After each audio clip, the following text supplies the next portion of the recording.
Hello दोस्तों, कैसे हो? आपका स्वागत है त्रिपान स्टडी सेंटर में। आज जो हम करने जा रहे हैं पॉलिटिकल साइंस के महत्वपूर्ण चैप्टर राजनीतिक विज्ञान की। ये चैप्टर जो है हर क्लास के हर बोर्ड के बच्चों के लिए अत्यंत महत्वपूर्ण है, जिनके सिलेबस में ये टॉपिक है। चलिए देखते हैं हमारा आज टॉपिक क्या है।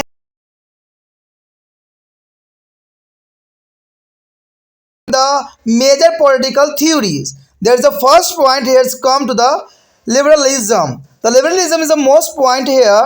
The liberalism is a fairly on the all political ideology. Its root can be traced to be a days of their 16th century. Since then, it is a pass through the numerous is a stage. The best turn is Englishment has refused to be accept is a moral goal and absolute truth. The English colorist is a revolution is a 6088 had as a demonstrate there is a diverse right of the king. The French Revolution gave to the Canadian as the idea of liberties and equality and fraternity.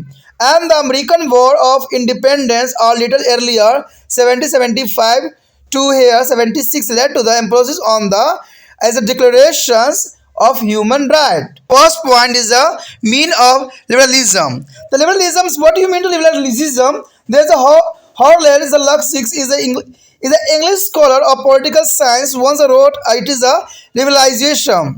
It is a not to be easily described. The liberalism is a not to be easily described, much less defined, for the hardly less habit of mind then is a body of the doctrines and doctrines is there. What is mean is the liberalism is a too dynamic and too flexible is a concept to give it the precise is a meaning.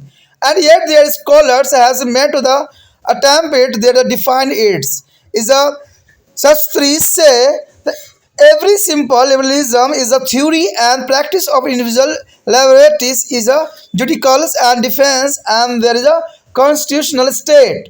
According to the coroner, is a liberalism is begin and in the ideals of the individual freedom, individual human right and individual human happiness. The Ecopedias is a Brit Konka is defined to liberalism as an idea communities the freedom as a method and policy in a government, as organized a principle on society and as a way of life for their individual and community. The liberalism is a theory of reform from it has is a tool for the reform is economical, economic, social and political field. It is a theory of liberties is individually a liberts, individually autonomous for it has agreed to the favor of the development of human personality. It is a theory of democracy for it has a forever constitutionally is government. The government based on the concept of the people, rule of law, and decentralizations and free and fair of elections. To conclude, we may be highlight the three aspect of liberalism which is the clear help us the understanding its mean. It is a social sphere. Liberalism stand for the secularism and society that oppose all kind of social discrimination in economic sphere. It is a favor of capitalistic economics. Individually is ownership of the mean of the production and maximum profit even of motives in a political sphere. It is stand for the democratics, political individual right and liberties. And responsives there is a responsible of government, free and imperatives, judicialis and the like. जैसा कि आपको दोस्तों पता ही है कि liberalism मतलब होता है उदारवाद। उदारवाद का मतलब होता है जो है खुला कुछ भी हम कर सकते हैं, ठीक है। उदारवाद नीतियाँ होती है। तो ये भी एक थ्योरी थी जिसमें हम उदारवादी के विषय में यहाँ पर चर्चा करेंगे, जो कि हमारा आज के जो चैप्टर के लिए अत्यंत महत्वपूर्ण है। आपको पता ही कि हमारा जो चैप्टर है आज जो है प्रमुख राजनीतिक सिद्धांतों के विषय में हम यहाँ पर जानेंगे, जिसमें सबसे पहली बात तो आ जाती है उदारवादी ही आती है। यानी देखा जाए तो लिबरलिज्म जो है बहुत इंपॉर्टेंट है। उदारवादी एक काफ़ी पुरानी राजनीतिक विचारधारा है और इसके जड़ों को जो है 16वीं शताब्दी में खोजा जा सकता है और इसके बाद से ये कई चरणों में गुजर चुका है। यानी ये कई चरणों में गुजरा है और कई चरणों में जो है इसकी बहुत सी बातें को जो है अलग अलग डिफाइंड भी की गई है। पश्चिमी ज्ञानोदय से नैतिक मूल्य को जो निरपेक्ष सत्य नहीं माना और इंग्लैंड की जो है गौरवमय क्रांति ने राजाओं को दैवीय अधिकार की जो है भर्तना की। फ्रांस क्रांति ने जो है स्वतंत्रता और समानता और भाईचारे के मूलभूत विचार दिए। और इससे थोड़ा पहले अमेरिका जो है स्वतंत्रता संग्राम जो 1775 से 76 में मानव अधिकार की घोषणा पर बल दिया। अगर हम बात करें उदारवादी का अर्थ का, तो कहते हैं उदारवादी का अर्थ क्या है। कहते हैं राजनीति विज्ञान के अंग्रेजी विद्वान हेरोल्ड स्लस्की ने एक बार लिखा था कि उदारवाद का वर्णन करना आसान नहीं है और इसे परिभाषित करना तो और भी कठिन है, क्योंकि यह सिद्धांत का एक समूह नहीं है, अतुल दिमाग की आदत है। यानी हमारी दिमाग की एक हैबिट है, एक आदत है। इसका अर्थ यह है कि उदारवादी इतनी गतिशील और इतनी लचीली अवधारणाएं हैं कि इसका कोई सूक्ष्म अर्थ ही नहीं किया जा सकता है। फिर भी विद्वानों ने इसे जो है प्रभावित करने का सदैव प्रयास किया है, और प्रयास करने से जो है कहते हैं ना, जो प्रयास करता है उसे कामयाबी भी जरूर मिलता है। आप भी अगर प्रयास करो समझने का तो आपको जरूर समझ में आएगा और अच्छे नंबर भी प्राप्त कर लोगे। कहते हैं अगर सारा टोरिस के अनुसार बहुत सरल ढंग से उदारवादी व्यक्तिगत स्वतंत्रता जो है न्यायिक सुरक्षा और संवैधानिक राज्य का सिद्धांत और व्यवहार के रूप में देखा गया। यानी अगर उदारवादी का अगर अर्थ आप जानना चाहो तो इतना आप समझ सकते हो कि राज्य का सिद्धांत और व्यवहार के रूप में जो है उदारवादी को रिप्रेजेंट किया गया। इसमें कॉर्नर्स के अनुसार उदारवाद का आरंभ और अंत व्यक्तिगत स्वतंत्रता और व्यक्ति के मानव अधिकार और व्यक्तिगत मानवीय प्रसन्नता के साथ ही होती है। इसमें इंसाइक्लोपीडिया ब्रिटानिका उदारवादी को इस प्रकार परिभाषित करते हैं कि उदारवादी स्वतंत्रता के प्रति प्रतिबद्धता का एक विचार है और सरकार में एक नीति और प्रक्रिया, समाज में संगठन का एक सिद्धांत और व्यक्ति द्वारा समुदाय के लिए जीवन का एक ढंग के रूप में परिभाषित किया गया था। उदारवादी सुधारों का एक सिद्धांत है क्योंकि यह आर्थिक, सामाजिक और राजनीतिक क्षेत्र में सुधार के प्रति जो है समर्पित रहता है। यह व्यक्तिगत स्वतंत्रता, व्यक्तिगत स्वायत्तता का सिद्धांत है क्योंकि इसमें मानव व्यक्तियों के विकास के पक्ष में तर्क दिए जाते हैं। यानी देखा जाए तो उदारवादी का मतलब यही होता है कि व्यक्तियों के जो विकास है वो भी व्यक्तिगत, उनमें काफ़ी जोर दिया जाता है। और एक सिद्धांत ये जो भी ये कहते हैं कि आर्थिक, समाज और राजनीतिक क्षेत्र में सुधार करने के लिए भी समर्पित होते हैं। साथ में अगर देखा जाए तो व्यक्तिगत स्वतंत्रता, व्यक्तिगत स्वायत्तता का सिद्धांत भी उदारवादी के अंतर्गत ही आता है। कहते हैं अगर ये लोकतंत्र का सिद्धांत भी माना गया है क्योंकि यह सर्वधानिक सरकार लोगों की सहमति पर आधारित सरकार होती है। यानी सरकार को चुनने का अधिकार जनता की होती है और जनता के जो है सहानुभूति से ही चुनी जाती है। कानून का शासन, विकेंद्रीकरण और निष्पक्ष चुनाव पर बल सदैव देते हैं। हम जो है उदारवादी के 3 पक्षों को रेखांकित कर सकते हैं जो उसके अर्थ को समझने में हमारी सफल सहायता कर भी करते हैं। सामाजिक क्षेत्र में उदारवादी धर्मनिरपेक्ष तथा एक ऐसे समाज का समर्थन भी करता है जो सभी प्रकार की सामाजिक भेदभाव का सदैव विरोध भी करते हैं। आर्थिक क्षेत्र में ये पूंजीवादी अर्थव्यवस्था उत्पादन के साधनों पर जो है निजी स्वामित्व और अधिकतम लाभ कमाने के पक्ष लेते हैं सदैव। राजनीतिक क्षेत्र में यह जो है लोकतांत्रिक राज्य व्यवस्था और व्यक्तिगत अधिकार और स्वतंत्रता पूर्व जो है अनुक्रियाशील और उदारवादी सरकार, स्वतंत्र और निष्पक्ष न्याय व्यवस्था इत्यादि का जो है सदैव समर्थन भी ये करते हैं। The next topic is a feature of liberalism. What is feature of the liberalism? The liberalism is the most important feature here. We might be identity as content characteristics of liberalism. There is a characteristics of feature are here. The first here, the individuality of liberties. Is the liberalism is a stimuli on the ideology of liberty. It's a love for individual liberty is unquestionable. And it's a become of liberalism is for the liberals is a liberties. It's a very essence of the human personality. It is a mean to one as a development. And next here, individually centered theory. The central theory here, liberalism began and the end with the individually. For the liberals, is the individually is the center of all the activity.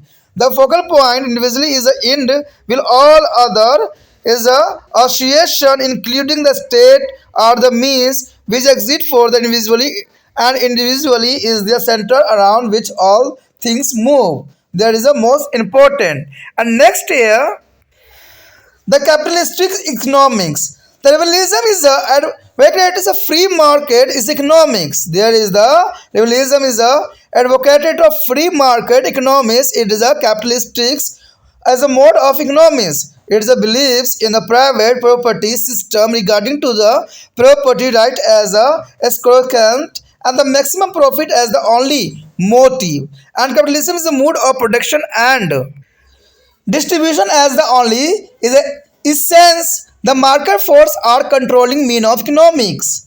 And next year, a limited state. The liberalism is advocated there is a concept of limited state. The liberals view that state is a mean to the attaining the goods of individual. There I suppose of every types of totalitarian state is a totalitarian state. They are of the opinion that a move to powerful state mean a less free individually. Other lex used by say that because the function of the state are limited, so are limited its a power. And next year is opposed to be traditionally is a superstitions. As liberalism rose as a reaction is against traditional superstitions, it is by their nature and opposed to be all the reactive nationality is measuring liberalism is emerging from the rationalities and deformations stool and actually stand for the reason and the rationalisms. As against the federal mode of man is opposed to being to liberalism is a favor as a model of man and who is a more active and more equitability. The next here is democracy. The democracy liberalism is exponent of the democratic government. It is seek to be establish a government of the people by their people and for the people. A government that functions according to the constitution and constitutionalisms. A government that is uphold the rules of law. A government that scares right and liberties of the people. The liberalism is a MC govern. Say it is a combination and democracy and individualism. There is the most important. The next topic here, there is a welfareism. The welfareism here, the liberalism is closely associated with their welfareism. The welfareism as a state activity is the idea that a state work for the welfare of the people. The liberals is a concept of the state activity ones where the state serve the people. In other words, the welfare state is a social service state.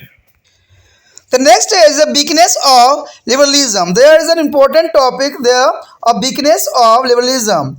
The liberalism has its own inherent defect. It is a philosophy full of tensions. On the one of the hand, it is a unfolded their flag and liberties, and their other it is a agrees for the equalities. On one hand, it's a work within the framework of the market society. It is a promise the equal opportunities to all. The one hand, it is a ask the unlimited right to be acquire properties, and on the other, it is a seek it is a demand share of profit for the welfare of those there's a who are the unemployed and the needly. On the one hand, it is a builds as a capitalistic economics ending up to the ultimate in the inequalities. And the inequalities and so on the other is a in the endeavors to be establish the intellectualism in societies. यदि बात यहाँ पर अगर हम करें उदारवादी की विशेषता तो कहते हैं उदारवादी की विशेषता अगर हम नहीं करते हैं तो हमारा जो उदारवादी का जो हमने विचारधारा रखा था वो हमारा अधूरा रहेगा। हम जो है उदारवाद के कुछ गुणों का पहचान कर सकते हैं जो कि यहाँ विशेषताओं के रूप में दिखाया गया है। कहते हैं अगर पहली बात हम करें तो ये आता है व्यक्तिगत स्वतंत्रता। तो व्यक्तिगत स्वतंत्रता जो है हर एक व्यक्ति का जो है परम अधिकार है। कहते हैं उदारवादी अनिवार्य रूप से स्वतंत्रता का सिद्धांत है। कहते हैं व्यक्ति स्वतंत्रता के प्रति जो है इसके प्रेम पर कोई प्रश्न चिन्ह नहीं किया जा सकता क्योंकि हर व्यक्ति को जो है व्यक्तिगत स्वतंत्रता होनी ही चाहिए। ये स्वतंत्रतावाद बन चुका है और उदारवादी के लिए स्वतंत्रता मनुष्य के व्यक्तित्व का सार भी है और यह व्यक्ति के विकास का एक साधन के रूप में भी देखा जा सकता है।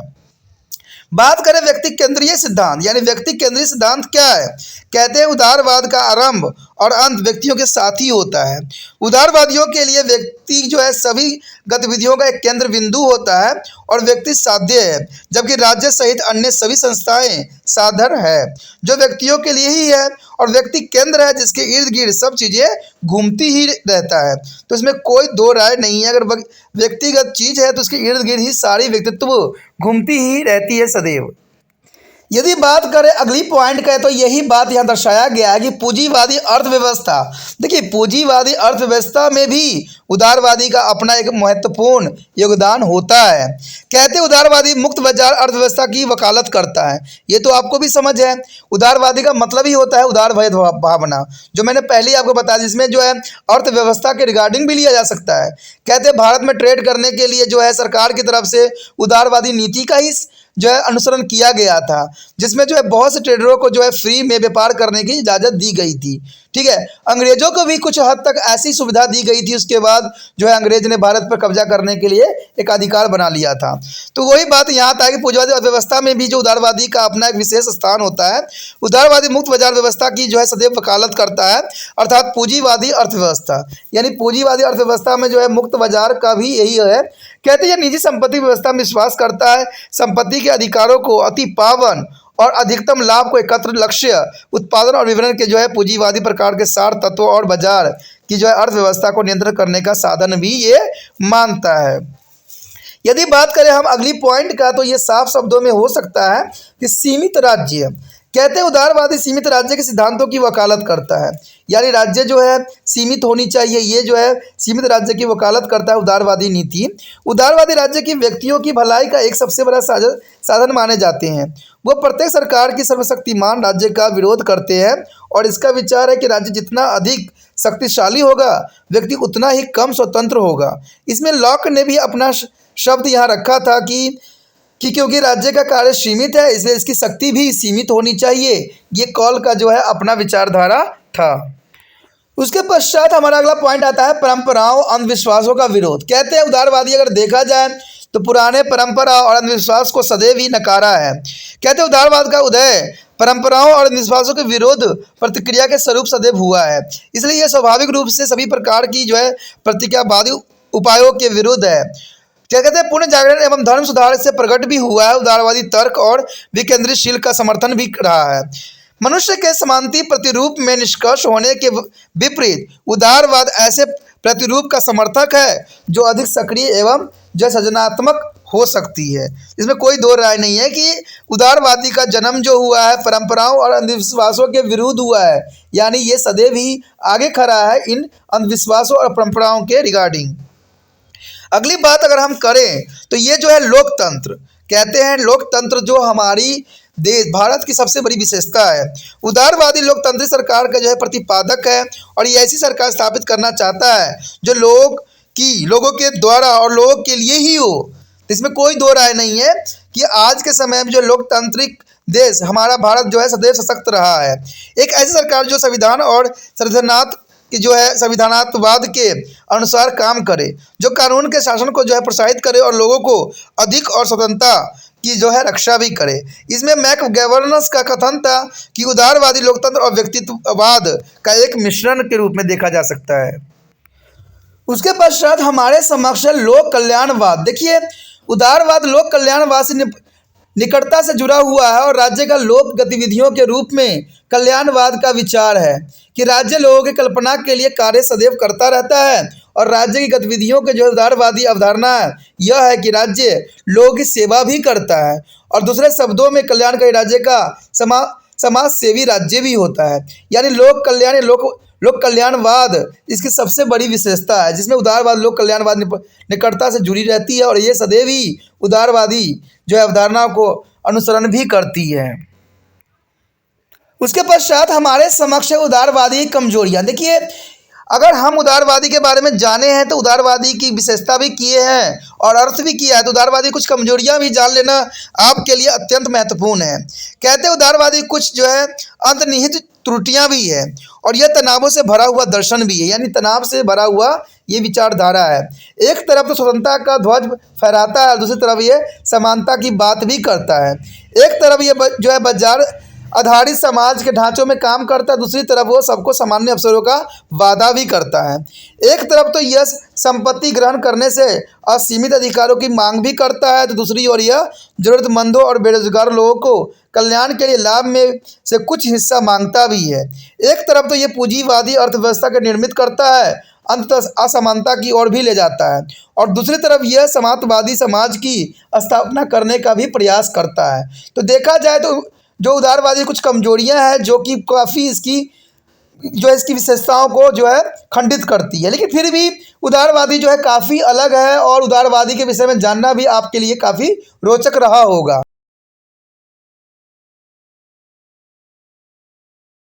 Marxism. The Marxism here, the theory is the Karl Marx or represent. The following the establishment of factories and there is a capitalistic is a mode of production during to the 70th to 80th centuries. Based the condition of the workers is a declarating the workers who is entered to the factory we are subjected to all the shortage of explorations and the long hair of the work. Life is a slum, ill health, etc. The result was the explanations of the workers ever to the increasing gap between the rich and the poor, economic inequalities. Degradation and the alternation Karl Marx is a Friedrich Engels is realized as a clear and the absorbed effect of capitalism and in the process. And the both about there that is called to scientific is a socialism and Marxism. After the name of Marx was the contributor to the Marxian philosophy after the Marx is the egal to include to among other. And the V is very important as Lenia, Russia, and the Mao Zedong is China. The one fact here is alienations at the mean, allophoness, and stagnant apathies is a cutting off. The mark find alienation of extermination, and the man find himself external, alleged to his the active, his a self. यदि हम chapter बात करें इसमें, जैसे कि हम बात कर रहे थे मेजर थ्योरी ऑफ पॉलिटिक्स, तो इसमें जो दूसरा जो हमारा सबसे इम्पोर्टेंट बात आती है वो आता है मार्क्सवाद। ठीक है, उससे पहले हमने पढ़ा था, अगर देखा जाए तो लिबरलिज्म के बारे में पढ़ा था, और अब जो है हम मार्क्सवाद के विषय में पढ़ेंगे। तो मार्क्सवाद भी जो है राजनीतिक में एक अपना बहुत ही महत्वपूर्ण स्थान रखता है। कहते हैं अगर देखा जाए तो 17वीं से 18वीं शताब्दी के दौरान पश्चिमी देशों में कारखानों की स्थापना तथा पूंजीवादी उत्पादन व्यवस्था को परिणाम स्वरूप मजदूरी की दशा जो है बिगड़ने लगी थी, यानी मजदूरों की जो दशा थी, कंडीशन था, वो दिन पर दिन बिगड़ने लगी।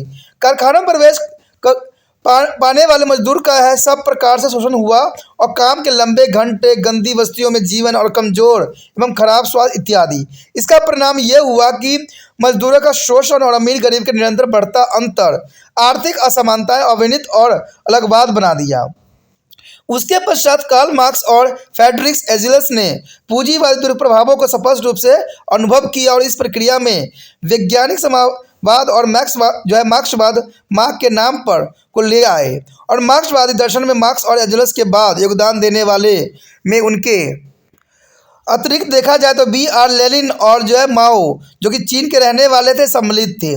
अलगवाद का अर्थ है अकेलापन और विरक्त यानी उदासीनता, संबंध विच्छेदित। और मार्क्सवाद में अलगवाद का अर्थ है व्यक्ति अपने आप को अपने क्रियाकलाप और स्वयं से अलग थलग पाता है, यानी इंसान मार्क्सवाद का अर्थ ही यही हुआ कि अपने आप को अलग थलग पाता है समाज में। तो इस बात कार्ल मार्क्स ने बहुत ही गहराई से बताने की कोशिश किया। देखिए, कहते हैं ना, जब सिचुएशन पैदा होता है तभी कोई व्यक्ति कुछ लिखने के लिए तैयार होता है। The next topic here is a Marxism and it is a basic postulate. There is a Marxism and basic postulate here. The Marxism is a political philosophy of their works as class of liberalism is a political philosopher. It is a capitalism as class. It is a theory of the social change. Why social change take place and how do this change come into the effect? The social change take place because of their material factor and through their method is called to the dialecticals is a materialistics of method. The Marxism is based on content occupations and postulate here given. The first here, that nothing happened in the world on its own. Nothing happened in the world on its own. There is a way of causes and effect to the relationship in what we see around. The relations of the production and material relations among the people as the basis of society provide the causal will their productivity force and constitute the effect. The real of development is a way to the material development is economical development. The progressive development of productivity force indicate the progressive level of development. The next year the materials economics fact is the dominant factor is a both individual life and social life. And next, the human beings are born at the particular stage of social material development. Is a born is a social setting and which is the exit of the dependent of him, but began on active beings the human beings are making his open social setting. The Marx had said human beings are born in a history, but they make a history. There is a thought of Karl Marx. And social class is the next here. The social class especially is the opposing to classes through their stage and flowing process of revolution move in the forward direction. That is why the Marxist is said that every sequent society is a better than to the preceding society. And the next year, 6 point, the revolutions mean total and wholesome change. They are not to be negative force, but are what Marx had called their locomotive of history. When the launch and successfully is revolution take a society to the higher stage of development. The next point here, the stage began to the result of class society is a class institution. It is a neither is a imperial is a nor a just. It is a class institutions. It is a protection and progressive and exploitative institutions. It exists to be serve the dominant class, which it is the instrument in the capitalist society. The capitalist state protect and promote the interest of the capitalist will there is a socialist society. It is a protect and promote the interest of the working class. By the time of socialist society become a fully communist city, their state would be by them have a withdrawn away. There is the most important factor here as a withdrawings is a way of the state is according to the Marxists the mean to this appearance of the state. Slowly and gradually the state apparatus should go to the whole way. But the Marxism is a advocate is a communism as the highest form of the society where a man would work as they wish and would be get that is want from each according to his ability to each according to his need. There is the most important Marxism is here advocate that a form each according to his ability to each according to the need. हमारा जो यहाँ पर अगला point आया है सिद्धांतों के regarding जो है मार्क्सवाद और इसके मूल सिद्धांत क्या है।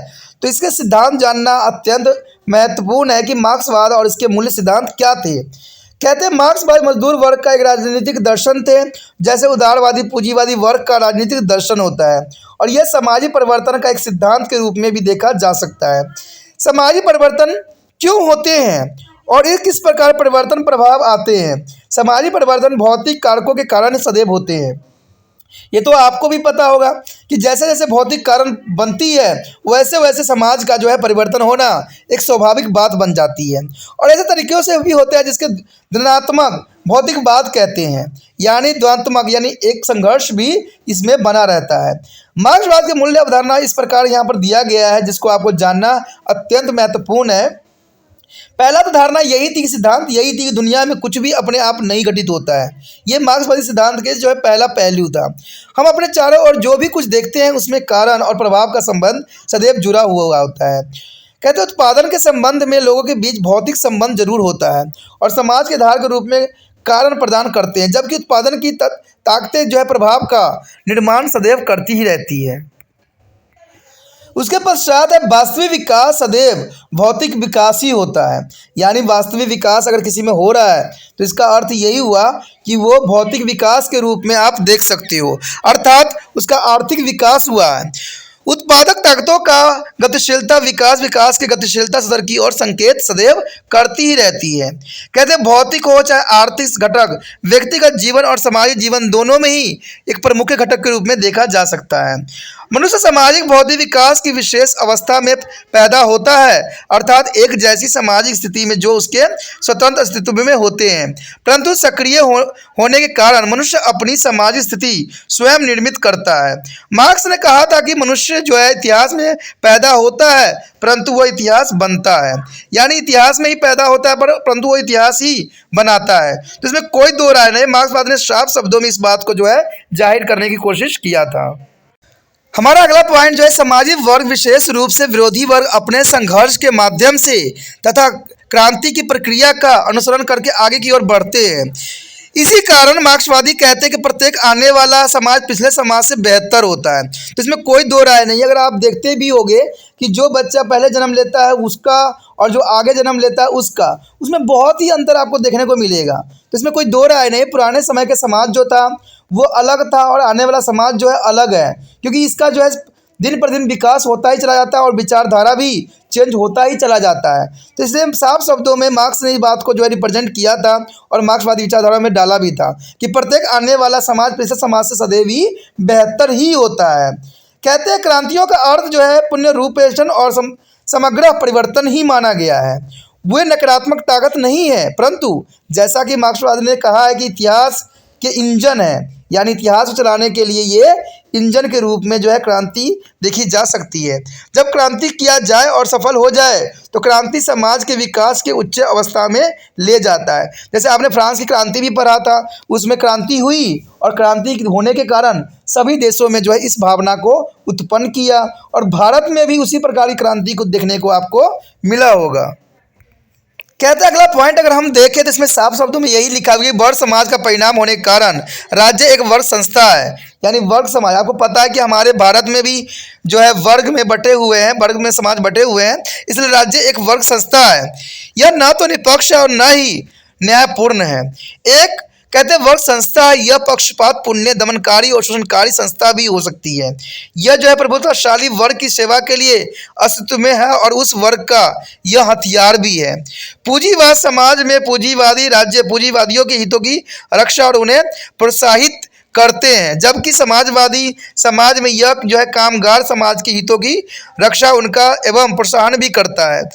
समय के साथ जब समाजवादी समाज पूरी तरह से साम्यवादी हो जाएगी तब राज्य स्वयं ही लुप्त हो जाएगा। तो इसमें जो है साफ शब्दों में मार्क्स ने बात बताई भी थी कि यदि समय के साथ जब समाजवादी समाज पूरी तरह से जो है साम्यवादी हो जाएगी तब राज्य जो है अपने आप ही लुप्त हो जाएगा। इन्होंने इसका एक फैक्ट भी था कि मार्क्सवादियों के अनुसार राज्य के स्वयं विलुप्त हो जाने का अर्थ है राज्य का गायब हो जाना, अर्थात धीरे धीरे और क्रमश राज्य का ढांचा पूर्ण रूप से समाप्त भी हो जाएगा। जैसे अगर आप देखो आज के समय में तो कहते हैं, अगर समाज में हम देखते हैं तो आज जो है धर्म जो है धीरे धीरे नष्ट होता चला जा रहा है और इंटरकास्ट मैरिज को भी प्रोत्साहन मिल रहा है। पहले के समय में लोग अपने ही समाज में अपनी जाति से मैरिज करते थे, लेकिन आज के समय में धीरे धीरे लुप्त होता चला जा रहा है। कहते हैं शहर में तो ये कई मायने में लुप्त भी हो चुका है और गांव में भी लुप्त होने के कगार पे आ चुका है। तो इसमें कोई दो राय नहीं, जैसे जैसे समय बदलता जाएगा वैसे वैसे जो है ये जो है लुप्त भी होता ही रहेगा, चाहे वो राज्य हो, चाहे वो जाति हो, चाहे समाज हो। इस प्रकार मार्क्सवादी जो है साम्यवाद समाज के उच्चतम रूप की वकालत भी करते हैं, यानी उच्चतम रूप की वकालत करना मार्क्सवादी सिद्धांत के अंतर्गत ही आता है, जहाँ मनुष्य अपनी इच्छा को से काम करेगा और अपनी आवश्यकता से ही प्राप्त करेगा, अर्थात प्रत्येक को उसकी योग्यता के अनुसार और प्रत्येक को उसकी आवश्यकता के अनुसार ही प्राप्त किया जा सकता है। तो मार्क्सवाद में साफ विचार था कि प्रत्येक को उसकी योग्यता के अनुसार और प्रत्येक को उसकी आवश्यकता के अनुसार ही प्राप्त किया जा सकता है। तो अब next topic is highlights of Marxism. The Marxism revolves around to the following theoretical propositions. The first here, dialectic is a materialism. It is a sum total of the general principles which is explained as to why and how social change take place. There is a most important things here. The social change take place because of their material factors and through the dialectical materialistic method. The dialectical materialistic method is a triple method. According to the Marx, here the first relation of production. The relation of production here constitutes the base of society at any given point of time and what are called the social as the relations among to the people for their mark list, the relation of the production. And the next here, productivity force. The productivity force here constitute those elements which the originate from to the relation of the production, but which throw the opposite to the later is a promise as a more production through the never method and device. In every simple word, the Marxian theories state that all the development take place through their stage between two opposite because of the factor which are economics. The factor here is the new mode of production is the result of stage between to the relation and production and productivity force at the mature stage of their development. The new mode of production has the merit of both the relation and productions and productivity is a force, hence a higher stage of economical development. The next here, historical materialism. The historical materialism is also called to the economical materialistics as a dramatic interpretation of history. The Marxians, as explanation of history, is that it is the record of the self-development of productivity force that society keep marching on the path of economics material development, that each stage of development indicated their level of development attained. That history is the history of the numerous is a social economical formations. Empowerment is a communist or slave, Owings is a feudal, is a capitalist, and thereafter the traditionally he is the socialist. Is a socialist is here followed by the common society, and that is succeed of society is an improvement over the preceding ones. That the socialist is a society after the abolition of the capitalist society would be a classless society bird with a state is the form of is a dictatorships of the proletariats. As a communist society which follow the socialist society would be a both classless society and is a stateless society. The next here, theory of corpus value. The theory of corpus value here is the another characteristic of Marxism. The Marxism said that it is the work who is a create value is the commendatory when to the produce aids, but he does not get what is the produce. He get only the waste over to above waste is what goes to their employer. That is a surplus value. The surplus value is the difference between that the value is a laborers produce and that he get in the form of wage. In a simple word, the laborers is a get to the wage, the employers the profit. This surplus value make their rich and richer and the poor is a poor. Is a through the surplus value that is a capitalist is a thrives. And next here, a theory of class stage is another tenet of the Marxism. In the Marxism's view, all the history has been to history of class stage between to the opposing classes. A class stage is the characteristics of the class societies. In the classless society, there is no class stage because there are is a such as the societies no opposing anthrostics class. The class stage is the class associate is a slave owning society. Their feudal society and capitalist society is of mainly three types: economical and ideologically and politically. There is a three stage here: is economics, is ideologically and political. The Marxism is an advocate of revolution. The Marxism advocates a revolution. The revolution in the Marxists say that is the locomotives of history. The revolution occur when to the relation of the production come into the conflict with the productivity force and leading thus there is a new mode of production. They are very to about their complete transformation of society without as a violence is a if possible and with it is a necessaries. The revolution indicates the change. The Volsums is a change, and change is the very character of the given society. They signify the coming up to a higher stage of social development. Accordingly, there is a Marxist is a regard a revolution as a positive phenomenon. There is the most important here. The next here are dictatorships of the proletariat.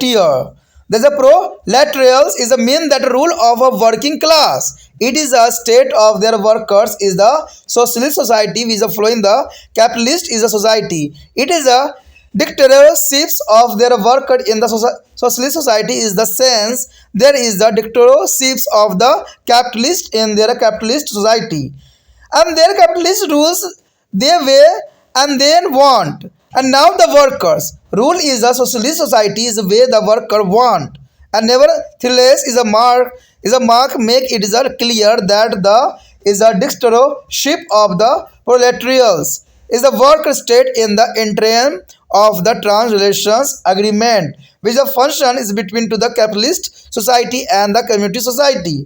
Once the socialist is a society is a complete established is a workers state will be not be needed. It will be with here a way to disappear slowly, and the Lenins insist that the dictatorships of the pro is a lateral and is a better than to the burgeoisie state.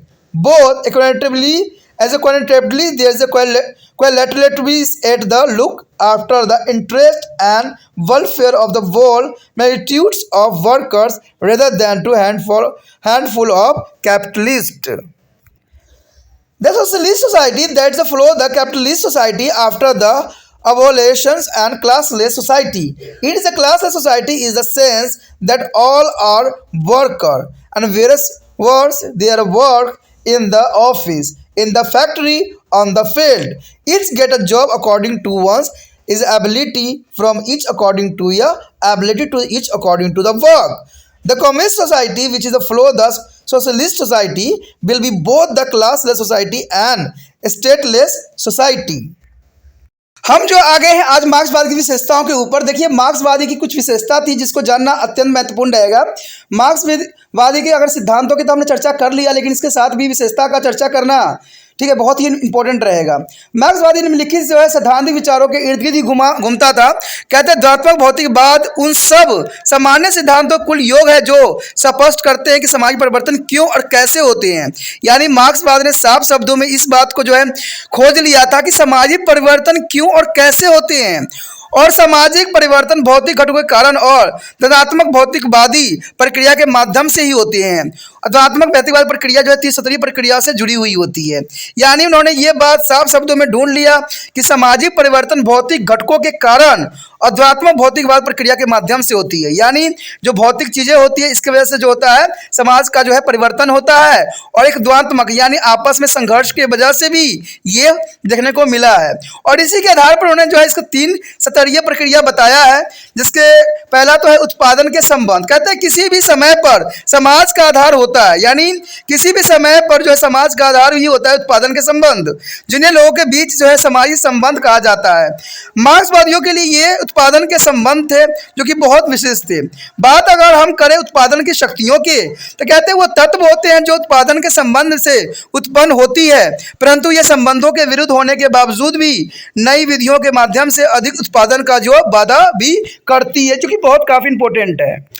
यदि इन सब बातों को अगर हम सरल शब्दों में समझने की कोशिश करते हैं तो ये साफ हो जाता है कि मार्क्सवादी सिद्धांत कहता है कि सारा विकास विरोधियों के बीच संघर्ष के कारण ही होता है, और उन कारणों से ही होता है आर्थिक। यानी आप कह सकते हो कि मार्क्सवादी विचारधारा में यही बात कहा गया है कि सारा जो है विकास विरोधियों के बीच संघर्ष के कारण ही होना संभव बताया गया है। अगर एक फैक्ट की हम अगर बात करें जिसमें उत्पादन की नई नीतियां यानी पद्धति उत्पादन के संबंध उनमें विकास की प्रवृत्त अवस्था में उत्पादक की शक्तियों के बीच संघर्ष का ही परिणाम माना गया है। उत्पादन की नई पद्धतियों में उत्पादन के संबंधों और जो है उत्पादक ताकतों दोनों के गुण हैं, इसलिए आर्थिक विकास की यह उचित अवस्था माना जा सकता है। अगर हम बात यहाँ पर करें तीसरी तत्व को जो कि ऐतिहासिक जो है भौतिकवाद के रूप में है, तो कहते हैं इतिहास की आर्थिक और भौतिकवादी निधानवादी और व्याख्या भी करते हैं।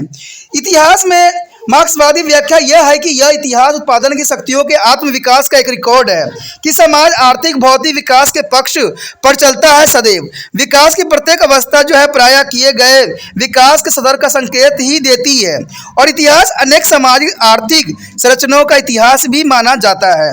आरंभिक साम्यवादी दास रखने वाले सामंतवादी पूंजीवादी और उसके बाद संक्रमित समाज जिसके बाद साम्यवादी समाज जो कि प्रत्येक उत्तरोत्तर समाज अपने पिछले समाज से बेहतर ही होती है, इसमें साफ शब्दों में जो है बताया गया था। समाजवादी समाज पूंजीवादी समाज के समाप्त होने के बाद भी वर्गहीन समाज ही होगा, परंतु सर्वहारी और तानाशाही के रूप में साम्यवादी समाज जो समाजवादी समाज का अनुसरण करता है वही वहीन यानी वर्गवहीन समाज और राज्यवहीन समाज दोनों ही होगा। ये साफ शब्दों में जो है मार्क्सवादी विचारधाराओं का मानना था। कहते हैं अतिरिक्त मूल्य सिद्धांत भी मार्क्सवादी का ही विशेषताओं में से अन्य है। इसके अनुसार मार्क्सवादी कहता है कि मजदूर जो है कामगार वस्तुओं को उत्पादित करते समय उनमें मूल्य निर्मित करता है, लेकिन उसे वह नहीं मिलता है जिसका वह उत्पादन करता है। उसे केवल वेतन मिलता है और वेतन उसे ऊपर जो कुछ होता है वह मालिक ले जाता है। यह अतिरिक्त मूल्य है। अतिरिक्त मूल्य श्रमिक द्वारा उत्पादित मूल्य और उससे प्राप्त होने वाले वेतन के बीच का कुछ अंतर माना जा सकता है। सरल शब्दों में मजदूर को वेतन प्राप्त होता है और मालिक को लाभ। यह अतिरिक्त मूल्य धनी और धनी के जो है निर्धन और निर्धन को निर्धनता बनाता है। अतिरिक्त मूल्य के दम पर ही पूंजीवादी पनपते हैं। यानी इसमें मार्क्सवादी ने साफ शब्दों में ये बात बोला था कि मजदूर जो है मजदूरी करता है, सामानों का उत्पादन करता है, लेकिन सामान को उत्पादन करने में कहते हैं कि जो मजदूर होता है उसको कम वेतन मिलता है और उसके रिगार्डिंग मालिक को जो है सारे लाभ जो है मालिक को जाता है। इसका मतलब कहा जाए तो धनी जो है धनी होते चला जा रहा है और गरीब जो है गरीब होता चला जा रहा है। तो आज के बात देखें तो कहते हैं अतिरिक्त मूल्य के दम पर ही पूंजीपति जो है काफ़ी पनप रहे हैं और काफ़ी प्रफुल्लित भी हो रहे हैं। उसके पश्चात हमारे समक्ष आता है वर्ग संघर्ष का सिद्धांत। देखिए वर्ग संघर्ष का सिद्धांत जो है मार्क्सवादी का ही एक देन है। कहते हैं मार्क्सवादी का एक अन्य सिद्धांत के अंतर्गत भी ये आता है। मार्क्सवादी के विचारों में आज का इतिहास विरोधी वर्गों के बीच वर्ग संघर्ष का इतिहास ही रहा है। वर्ग संघर्ष जो है वर्ग समाजों की विशेषता है और वर्गहीन समाज में कोई वर्ग संघर्ष नहीं होता है, क्योंकि ऐसे समाजों में कोई विरोध वर्ग नहीं होते हैं। वर्ग समाजों में दास रखने वाले समाज, सामंतवादी समाज, पूंजीवादी समाज में वर्ग संघर्ष मुख्यतः 3 प्रकार के ही होते हैं। देखा जाए तो आर्थिक, सैद्धांतिक, राजनीतिक। मार्क्सवादी क्रांति को जो है पैरवी करता है और मार्क्सवादी कहते हैं कि क्रांति इतिहास का इंजन होती है। क्रांतियाँ तब होती है जब उत्पादन के संबंधों का उत्पादन के ताकतों के साथ संघर्ष सदैव होता है, जो उत्पादन की नई पद्धति की ओर ले जाता है। वह समाज में पुण्य परिवर्तन लाती है यदि संभव हो तो बिना हिंसा के, और अधिक आवश्यक हो तो हिंसा से भी, यानी हिंसा का भी सहारा लेते हैं और हिंसा के भी बिना भी कर सकते हैं। क्रांतिकारी परिवर्तन की सूचक है। कहते हैं पुण्य रूपन परिवर्तन और जो है समग्र परिवर्तन एक समाज के मूल्य चरित्र में सदैव परिवर्तन ही रहता है। वे समाजी विकास की उच्चतर अवस्थाओं के आगमन की सदैव घोतक होते हैं। अंत मार्क्सवादी क्रांति को एक सकारात्मक घटना भी मान सकती है। उसके पश्चात है सर्वहारी की तनाशाह का क्या अर्थ। देखिए सर्वहारी तनाशाही का अर्थ कामगार वर्ग का शासन है। यह पूंजीवादी समाज के बाद अपने आने वाले जो है समाजवादी समाज में कामगारों का एक राज्य स्थापित हुआ था। कहते हैं समाजवादी समाज में सर्वहार की तनाशाह उसी भाव में है जैसे पूंजीवादी समाज में पूंजीपतियों की तनाशाही होती है। यानी पूंजीपतियों का जो है अपना तनाशाह होता है, वहाँ पूंजीपति अपनी इच्छा अनुसार शासन करते हैं और यहाँ कामगारों की इच्छा अनुसार शासन भी करते हैं। इस पर मार्क्स ने स्पष्ट कहा कि सर्वहारी की तनाशाही कामगारों के राज्य पूंजीवादी और साम्यवादी समाज के बीच जो है अंतरिम अथवा परिवर्तित प्रबंध के रूप में कार्य करता है। एक बार समाजवादी समाज की स्थापना हो जाने के बाद कामगारों का राज्य का कोई आवश्यकता नहीं होगी, अर्थात वह धीरे धीरे विलुप्त होता चला जाएगा। यानी कहते हैं आवश्यकता रहेगी तो ये बना हुआ रहेगा, आवश्यकता खत्म हो जाने के बाद धीरे धीरे जो होगा ये विलुप्त हो जाएगा। लेनिन का आग्रह था कि बुजुर्ग और राज्य से जो है सर्वहारी की तनाशाही गुणात्मक और संख्यात्मक दोनों ही स्तरों पर बेहतर होता है, क्योंकि यह जो है मुट्ठी भर पूंजीपतियों के बजाय बेशुमार कामगारों के हितों और कल्याण की देखभाल भी करता है। अगर बात करें पूंजीवादी समाज के बाद आने वाले समाजवादी समाज की समाप्ति के बाद एक वर्गहीन समाज की स्थापना होगी, इसमें कोई दो राय नहीं, ये तथ्य सही है। यह इस अर्थ में वर्गहीन समाज है कि सभी कामगार भले ही जहां भी काम करते हों, कार्यालय में, कारखानों में, खेतों में, प्रत्येक अपनी योग्यता अनुसार काम नौकरी प्राप्त करता है। अर्थात प्रत्येक को उसकी योग्यता अनुसार और प्रत्येक को उसके कार्य के अनुसार काम मिलता है। और समाजवाद समाज के बाद आने वाला साम्यवादी समाज वर्गहीन और राज्यवहीन समाज दोनों ही होंगे, इसमें कोई दो राय नहीं। जैसे समय चल रहा है उसमें जो है राज्यवहीन और वर्गहीन समाज होने का इसमें जो प्रमाण दिया गया था वो सत्य सिद्ध भी आने वाला समय में होगा। So our next topic is the reliance of the Marxism. The reliance as a Marxism here, the Marxism both are philosophy and also is a practice. Practice has attained to the position of the unparalleled is a social and political thought. It is an appeal to cross all the boundaries and in fact all the limits. It is a adversaries are as a much convinced of its strength as are it is a admire. And let its shortcoming are obvious. Change should not be occur simply because of the clash between the opposing classes, and history is indebted to class cooperation as well for it is a development. Material factor though the important and dominating, it may be is not the sole factor. It is explaining the whole complex of society as a enterprise. Indeed, man does not live by bread alone, but it is also true that he cannot be live. So Marxism has underestimated the world of the strength of national patriotics. As a sentence to stay, say that is the workers have no fatherland of their own. As Marx used to say, is to make them to the parentless. There is a not fatherland, there is a parentless. The Marxism also underestimated the importance of the state. To be said that the state is a class institution and therefore as a oppressive and exploitative ones in the oversimplify things. The Marxian is a formulation, is a practice, has been to the really disappointing. Disappointing here, the Marxist as a practice has a failed. Whatever we as the reasons, one chief reason has been it is a centralized of tendency. It is a dictatorships of the parentoriate is become to the dictatorships of the Communist Party. There is a party of discordance become ultimately there are dictatorships on the one man. Be that is a sentence or there is a Mao in the Soviet Union reform a movement Glasnost, especially United Bera Milkhai Gorbachev is a marker there beginning of the end of the communist movement not only in their Europe but almost the world of over.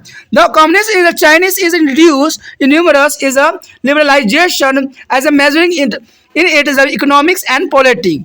There is a reliance of the Marxism as the alternative ideology before the world is no more unquestioned. यहाँ पर जो हमारा अगला point आया जो अत्यंत महत्वपूर्ण है मार्क्सवाद की प्रासंगिकता। कहते हैं मार्क्सवाद की प्रासंगिकता क्या थी? कहते हैं मार्क्सवाद ने एक दर्शन और एक व्यवहार के रूप में जो है सामाजिक और राजनीतिक चिंतन में एक अद्वितीय स्थान प्राप्त किया था। इसका आकर्षण सभी सीमाओं और वास्तव में सभी कर्मियों के पार करता था। इसके विरोध भी इसे उतने ही अस्वस्थ करता है जितने उसके प्रशंसक हैं। फिर भी उसकी कमियां जो है प्रत्यक्ष है। कहते हैं परिवर्तन केवल विरोधी वर्गों के बीच संघर्ष के कारण ही नहीं होते हैं, इतिहास अपने विकास के लिए ही वर्ग सहयोग का ऋणी भी होता है। भौतिक घटक कितने ही महत्वपूर्ण और मुखर हो परंतु वे समाज की जटिलताओं की व्याख्या करने वाले घटक नहीं हो सकते हैं। वास्तव में मनुष्य केवल रोटी के लिए ही जीवित नहीं है परंतु यह भी सत्य है कि वह इसके बिना भी जीवित नहीं रह सकता। मार्क्सवादी ने राष्ट्रीय भावनाओं और देशभक्ति की जो ताकत और कीमत को कम करके आंका भी है। कामगारों का कोई अपना पितृ देश नहीं होता है, यानी कामगार जहां भी होते हैं चले जाते हैं और अपना जीविका कमाते हैं, उनका कोई अपना जो है पितृदेश नहीं होता है। जैसे कि मार्क्स भी कहते थे कि उन्हें अभिभावक रहित बनना है, यानी उनके कोई पेरेंट्स लेस बनना है, यानी उनको कोई पेरेंट्स नहीं चाहिए। मार्क्सवाद ने राज्य के महत्व को भी कम करके आंका था। यह कहना है कि राज्य वर्ग संस्था है इसलिए दमनकारी और जो है शोषण करने वाले, यह कथन इसे अति ही सरल करना है। मार्क्सवादी की अवधारणाओं को वास्तव में निराशा किया है, यानी मार्क्सवादी अवधारणा ने वास्तव में अगर देखा जाए तो काफ़ी हमें निराश भी किया है क्योंकि इसकी विचारधारा बिल्कुल ही अलग है। कहते हैं कारण चाहे कुछ भी हो परंतु व्यवहार में मार्क्सवादी असफल हुआ है, यानी सभी क्षेत्रों में काफ़ी अच्छा किया है लेकिन व्यवहार के अगर क्षेत्र में देखें तो मार्क्सवादी जो है सफल हुआ है। एक मुख्य कारण उसके केंद्रीकरण की प्रवृत्ति है, यानी केंद्रीकरण की जो प्रवृत्ति है जिसके कारण ये व्यवहार के रूप में ये फेल हुआ है। सर्वहारी की तनाशाही साम्यवादी पार्टी की तनाशाही बन जाती है, यानी सर्वहारा जो होता है सर्वहारा की जो तनाशाह होते हैं वो तनाशाही बना देता है और पार्टी की तनाशाह अंततः एक व्यक्ति को तनाशाही बना जाता है, चाहे वो स्टालिन हो या फिर माओ। कहते हैं सोवियत संघ में मिखाइल गोर्बाचोव द्वारा प्रारंभ किए गए सुधार आंदोलन ने विशेष रूप से ग्लास्नोस्ट न केवल यूरोप में अतुल लगभग पूरे विश्व में साम्यवादी आंदोलन के अंत का आरंभ भी कर दिया। साम्यवादी चीन ने अपनी अर्थव्यवस्था और शासन व्यवस्था में अनेक उदारवादी कदम उठाए और एक वैज्ञानिक विचारधारा के रूप में विश्व के सामने जो है मार्क्सवादी का जो है प्रासंगिकता अब प्रश्न से अछूता नहीं रह सकता। दोस्तों ये बहुत काफी इंपॉर्टेंट था मार्क्सवादी सिद्धांत। अब जो हमारा अगला टॉपिक होगा वो होगा गांधीवाद, तो उसको देखना मत भूलना। गांधीवाद बहुत इंपॉर्टेंट है, ठीक है। अगर आपको देखना है तो मेरे साथ जुड़ना भी पड़ेगा और जुड़ने के लिए आपको सब्सक्राइब का बटन भी दबाना पड़ेगा। अगर सब्सक्राइब का बटन नहीं दबाओगे तो अगले वीडियो का नोटिफिकेशन भी आपको प्राप्त नहीं हो पाएगा।